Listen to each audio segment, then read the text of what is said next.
Welcome to Voices of Education City, a podcast where we explore the diverse and evolving identities of students at CMUQ and Education City. I am Saad, and with me is my co host, Muhammad. Hey everyone, in this first episode, we're diving into how local and global culture shape student lives here and their identities. CMUQ and Education City bring together students from all over the world, and the way different identities interact here is truly fascinating. That's right, Muhammad. We couldn't think of a better guest to start this journey than Professor Kira, the Dean of Diversity, Equity, Inclusion, and Belonging at CMUQ. Who else is better to help us explore how students navigate their cultural, linguistic, and personal identities in such a diverse and cosmopolitan setting? Exactly. The DEIB office has played a crucial role in shaping the inclusive community here, and we are excited to hear from Professor Dreyer about the challenges and opportunities students face as they balance tradition with modernity, especially in a place like Education City. Professor, welcome to Voices of Education City. We're excited to have you as our first guest here today. Thank you so much for having me. I'm so happy to be here.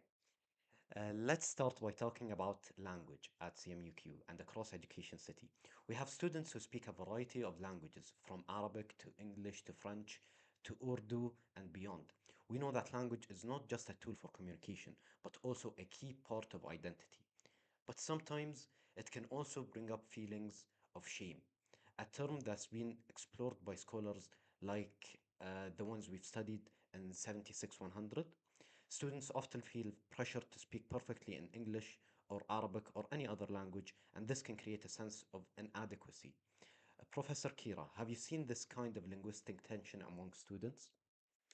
Well, I think the linguistic tension that we see sometimes is I don't think we see the linguistic shame visibly on campus, although it's certainly here. What we do see, on the other hand, is at least in a visible sense. What we do see, though, is sometimes students cluster in language groups, and sometimes that can be challenging for students who might be the only one or two speakers of a native language on campus, or it might be difficult for students in those language groups to kind of break out and connect with students in other languages groups as well. And so, especially in the first year, we see students kind of navigating language groups as one way that they kind of cluster, and that can have impacts on who they connect with and, kind of the diversity of their friendships, especially early on. Right, and part of the beauty of a place like Education City is how people from different cultural and linguistic backgrounds come together and learn from each other. But does this formation of groups hinder the students' experience here at CMUQ? And how is there any plans to I wouldn't say fix, but to solve this issue? Well, I think to answer the first part, I think that it in the first year, this as you mentioned, CMU has such an immense diversity of backgrounds and cultural and linguistic histories that I think it's a natural space where students, staff, and faculty are all navigating different identities and all different aspects of identity. And so I think in the beginning, especially for first years, that can be a challenge. But I think as time goes on, it becomes one of many ways students identify and becomes, yeah, I think less of something that sort of defines groups over time. As for kind of fixing, I would say I think that the university itself. It does offer support because a lot of times, as you mentioned, linguistic shame is often happening in pockets of students' lives outside of the university. And so I think that having colleagues in the university who can also are navigating those challenges can be a really supportive factor, even across language groups, which is really nice. But also, we do certainly welcome cultural celebration. We have a lot of cultural based clubs and events that are sometimes either highlight other languages, in the context of cultural celebration, or even events that are conducted in Arabic, for example. We recently had I think a poet who was here recently, and I know there's an event coming up that I just passed on the digital signage that noted that it was in Arabic. So I think there's actually a lot of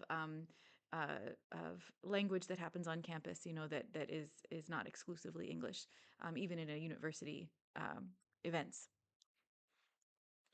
Students here often come from families and traditions that may be at odds with the modern, fast paced, globalized environments, which is a topic we want to explore today.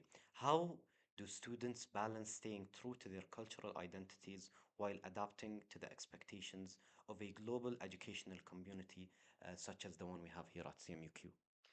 Yeah, I think that many of our students live in this space even before they come to CMUQ. Depending on the schooling and background they're coming from.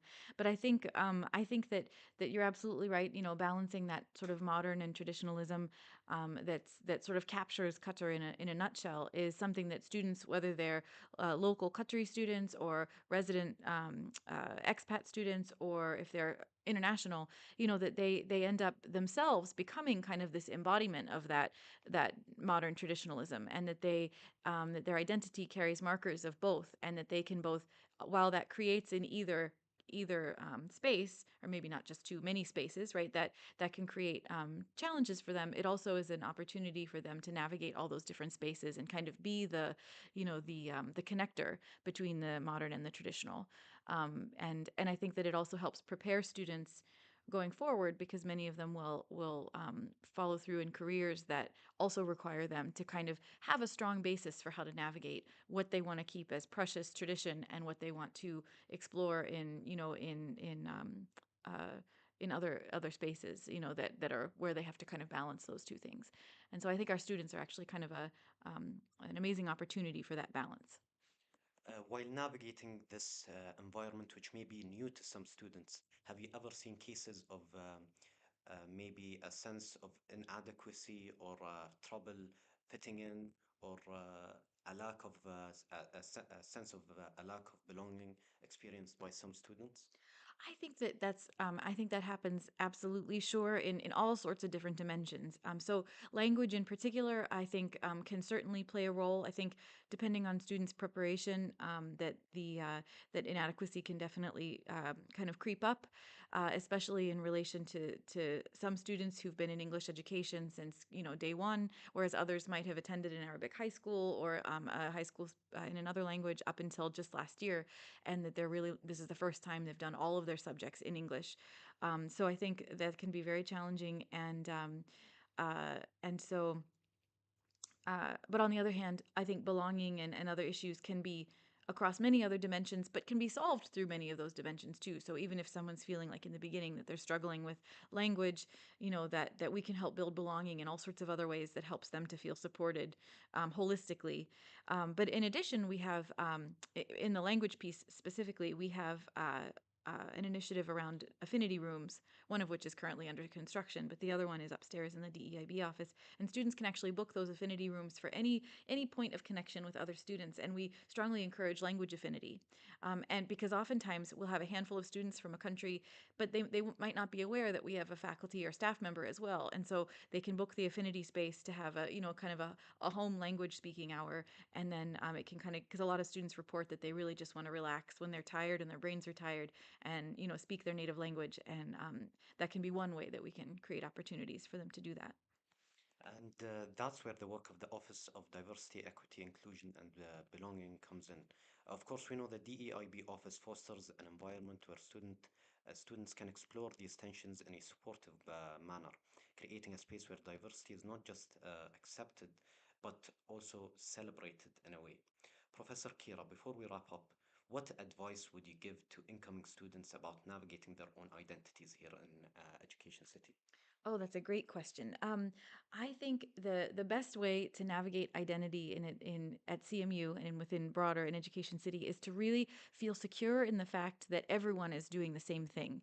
And so the feelings of insecurity or lack of belonging, or worry around social groups and inclusion. I think that if students really gave themselves gave themselves the grace that they give other students, if other students say something silly in a classroom or in a public setting, or they kind of do something that they feel silly about afterwards, most of us don't think twice about that, and yet if we do it ourselves, the students worry so much about what kinds of impressions they've made, or how things like that. And I think that if everyone just sort of shared that the support that they're willing to give other people and to accept it themselves. I think that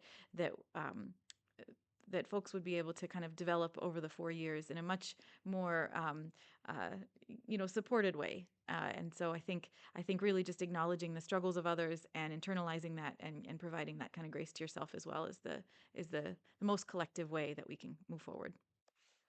Those are really powerful words and great advice. Thank you again, Professor. We're so glad you can share your expertise on these important issues. Thank you to everyone for tuning in to the first episode of Voices of Education City. We hope this conversation gave you some insight into the complexities of identity in such a diverse environment. Stay tuned for our next episode where we'll explore how language continues to shape our identities here at CMUQ. Until next time, remember that your identity is not just something you bring with you, it's something that you shape, share, and discover as part of a broader diverse community. See you on the next episode.